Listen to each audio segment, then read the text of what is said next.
जलन। ममता बहुत ही सीधी और प्यारी लड़की थी, वहीं सुनील एक सरल और आगे बढ़ने की सोच रखने वाला लड़का। सुनील, बेटा सुनील कहाँ है? अरे जरा एक गिलास पानी तो दे दो। हाँ माँ, अभी आया। क्या माँ, पानी तेरे सर के पास ही तो रखा है, क्या हो गया है? तबीयत खराब है क्या? अरे नहीं नहीं, वो उठने का मन ही नहीं कर रहा था, तो देखा ही नहीं। वैसे क्या कर रहा है? यहाँ बैठ ना मेरे पास। माँ पढ़ रहा था। वो क्या है ना, नौकरी में तो वक्त नहीं मिलता, अब ऑफिस से घर आकर ही तो वक्त मिलता है। अच्छा अच्छा ठीक है, पढ़ ले जा बेटा। सुनील पढ़ लिख कर और आगे बढ़ना चाहता था, लेकिन माँ की तबीयत खराब देखकर सोचता है कि शादी ही कर ले। कब तक माँ का ख्याल वो अकेले रख पाएगा? तो एक दिन, माँ ये ममता है, मैंने इससे शादी कर ली है।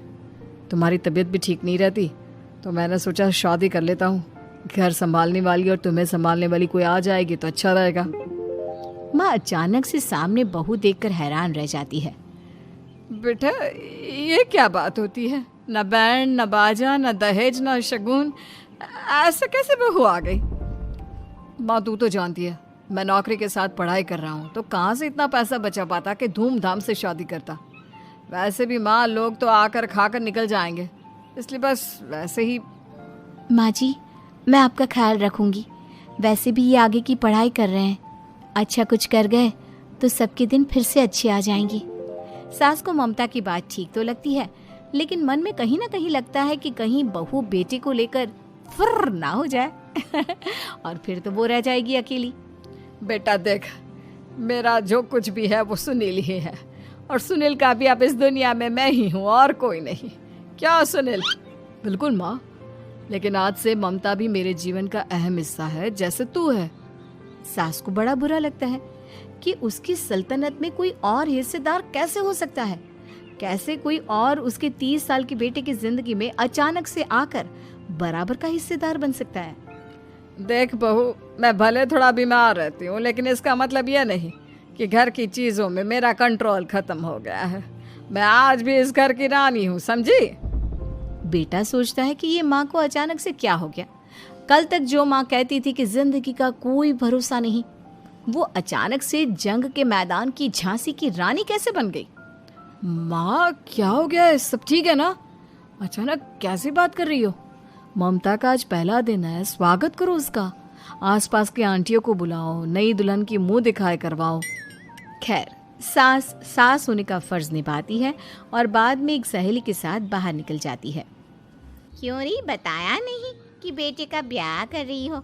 वैसे तो सारा दिन हम ही में घुसी रहती हो।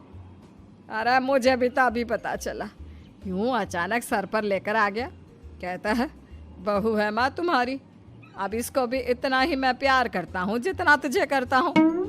लो जी, ये क्या बात हो गई? क्यों इतना प्यार करता है? अरे माँ का प्यार तो ज्यादा होता है। अब उसको तो कोई दूसरा पति मिल सकता है, लेकिन तुम ही बताओ, क्या माँ की ममता किसी और की हो सकती है? ना जी ना, बेटे को समझाओ ये बात। अरे क्या समझाऊं, मुझे तो खुद ही समझ में नहीं आ रहा कि क्या हो रहा है। जो बेटा कल तक माँ माँ करता था, अचानक से बीवी बीवी का राग आलाप रहा है।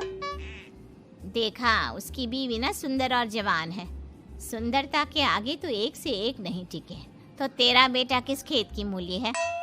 सास को भी समझ में आ जाता है कि बहू की सुंदरता के आगे माँ का प्यार किसी काम का नहीं। उधर बीवी, ए जी, अम्मा जी सहेलियों को छोड़ने गई थी, अभी तक आई नहीं, हम देख आए क्या? अरे रहने दो ना, आ जाएंगी। कहाँ जाएगी, उनकी आदत है, एक बार जाती है तो पूरी पंचायत खत्म करके ही आती है। अच्छा ही है, खाना वाना खा कर गई होगी। छोड़ो ना, घूमेगी तो खाना पचेगा, नहीं तो ऐसे ही खाट पकड़ लेगी। बहू भी शांत हो जाती है। उधर सास सोचती है कि आज थोड़ा देर से ही घर जाती हूँ, जब बेटा परेशान होकर ढूंढेगा तब मजा आएगा। बीवी को खुद ही पता चल जाएगा कि माँ के आगे उसकी दाल नहीं गलेगी। लेकिन वहीं दूसरी ओर घर पर, ए जी, माँ जी अभी भी नहीं आई, हमको तो घबराहट हो रही है कि क्या करें, जाकर पता करें किसी के घर। अच्छा, कहाँ जाओगी ये भी बता दो। पहला दिन है तुम्हारा इस घर में और एक ही दिन में मोहल्ला छानोगी क्या? हाँ, तो आप भी तो नहीं जा रहे हैं ना, हमको फिक्र हो रही है। अरे यार, ये रोज का है अम्मा का, खाओ और सो जाओ। बस फिर क्या था, बेटा बहू खाना खाते हैं और कमरे में सोने चले जाते हैं। उधर जब सास को कोई देखने नहीं आता तो वो हार कर घर आ जाती है, जहाँ वो देखती है कि सारे घर की लाइट्स बंद है। सास को गुस्सा आता है, बहू, ममता बहू कहाँ हो? लेकिन सारे दिन की थकी बहू को ऐसी नींद आती है जैसे किसी ने भांग की गोली खिला दी हो। वो तो नहीं उठती।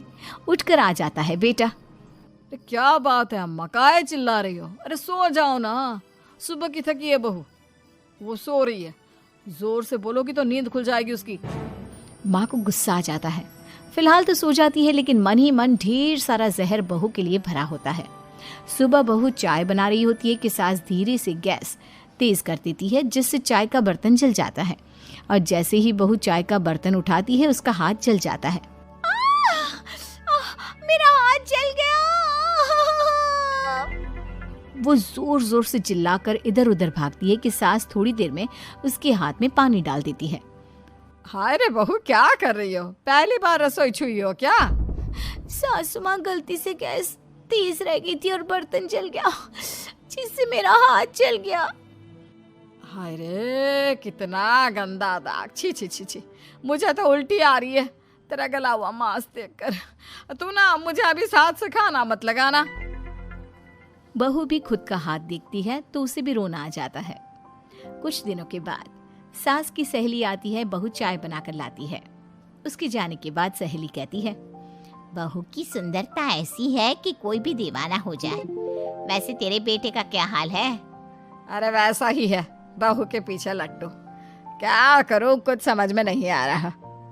मैंने तो बहू के चेहरे पर दिवाली के पटाखे की चक्री फेंक दी, उसका पूरा चेहरा जल गया। अब देखो ना रही सुंदरता, और ना ही अब मेरा बेटा उसे पूछता है। अरे अब तो वो उसे छोड़कर